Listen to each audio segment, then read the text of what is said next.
What's up everybody, welcome back to my channel. It's Jason JPEG here for those of you who don't know. Today we're going to be talking about frame rates. So for most of your cameras, most of your DSLR, most of your mirrorless cameras, you probably have frame rates of 24 frames per second, 30 frames per second, 60 frames per second, and maybe 120 frames per second if you're lucky, and 240 frames per second if you're just extremely lucky and you have the Sony a7 III.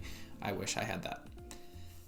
Anyway, moving forward, 24 frames per second is the filmmaking standard. It's the filmmaking industry standard. You're going to want to remember that for this video. So everything kind of comes back to 24 frames per second, and I'll get into that a little bit more. But basically, 24 frames per second is going to be the proper frame rate setting to get correct motion blur. And what I mean by that is it looks realistic. It looks most like your human eye would see. And so right now I'm filming with 24 frames per second. Now I will cut in and show you 120 frames per second right now.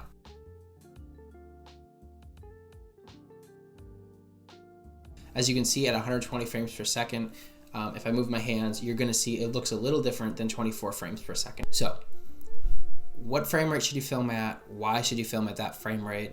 Let me explain a little bit here. So at 30 frames per second, to me, this is kind of a useless frame rate. I don't really understand why a lot of camera manufacturers put 30 frames per second on their camera anymore. The only kind of advantage I can see to it is like when you're using a drone at 30 frames per second and it's all it has, it doesn't have 60 frames, and you want to slow it down just a little bit to make it more cinematic. I can see that, but you really can't slow it down, because what you're doing is you're taking that 30 frames per second. What you're going to want to do is take that 30 frames per second and downscale it to 23.976 or 24 frames per second. And you're going to do the same thing when you're shooting in slow motion at 60 frames per second and 120 frames per second. So when should you use 60 frames per second? When should you use 120 frames per second? If you are deliberately going for slow motion video, always shoot at the highest frame rate you have. Well, not always, but generally speaking, shoot at the highest frame rate you have. So shoot at 60 frames per second if that's the highest frame rate you have and you want to get some slow motion video.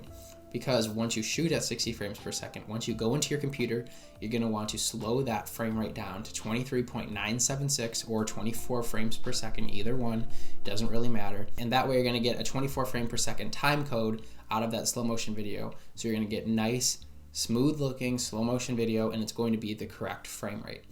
Now, if you have 120 frames per second, even better, and you can apply the same rule you did at 60 frames per second to 120 frames per second. The only time you might not want to do that is if you're shooting at 120 frames per second and you think it's just a little too slow. For example, if you're trying to get, some slow motion shots of somebody doing a kickflip on a skateboard, you may not want to be super ultra slowed down, and you might just want 60 frames per second. I don't know, that was just a random example that popped into my head, but just remember, every single time you do end up shooting in a higher frame rate, you downscale that back to 24 frames per second in post in whatever your editing software is, so that way you get back down to that 24 frames per second timeline. Now, if you're not planning on doing slow motion and you're just walking around, say you're vlogging, say you're just getting some nature shots or whatever you're doing, and you don't want slow motion, just shoot in 24 frames per second. It's gonna make your life a lot easier. Now, making sure you have the right settings to shoot in 24 frames or whatever frame rate you're using.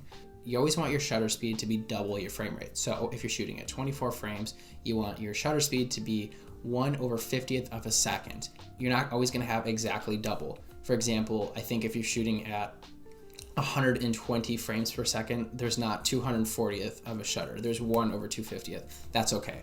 So not all cameras have exactly double, but you want to be close enough. So why do you want to do that? If it's more than double, basically you're going to run into the same issue of incorrect motion blur. So if you're shooting at 24 frames and your shutter speed is at 1/250th, your shutter is not going to line correctly with your frame rate, and then you're going to have a weird looking motion blur. It's not going to look right. So always make sure that's double. Now, if you're outside, an issue you're probably going to run into on a bright sunny day is that your camera is going to be too bright. It's going to be overexposing if you're shooting at 24 frames per second, 1/50th shutter speed, ISO 100, wide open, say it's 3.5 on your camera, you're probably going to be letting too much light in. So there's two ways, well really three. One, you could crank your shutter speed up.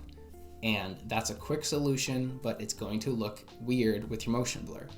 Or you can make your f-stop go up, but you're going to lose that nice background blur. So everything isn't going to look as cinematic.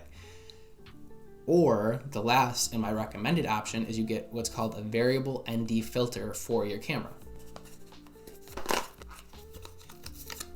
What a variable ND filter does for your camera is basically it acts like sunglasses for your lens. As you turn this, it'll get darker. So what this does is you put it over your camera lens so you can keep all the same settings and make sure you have that nice same shutter speed.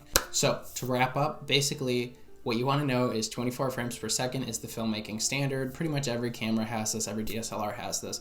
If you're not shooting slow motion video, just shoot at 24 frames per second with a 1/250th shutter speed to make correct looking and realistic looking motion blur. Now, if you're shooting slow motion, shoot at 60 frames per second or 120 frames per second. Also make your shutter speed double those frame rates. And then after you're done recording, slow it down in post to 24 frames per second. And then you have great looking cinematic footage. Thank you guys so much for watching this video. Please like and subscribe if it helps. It really means a lot. Leave a comment below if you have any questions. I will see you in the next one.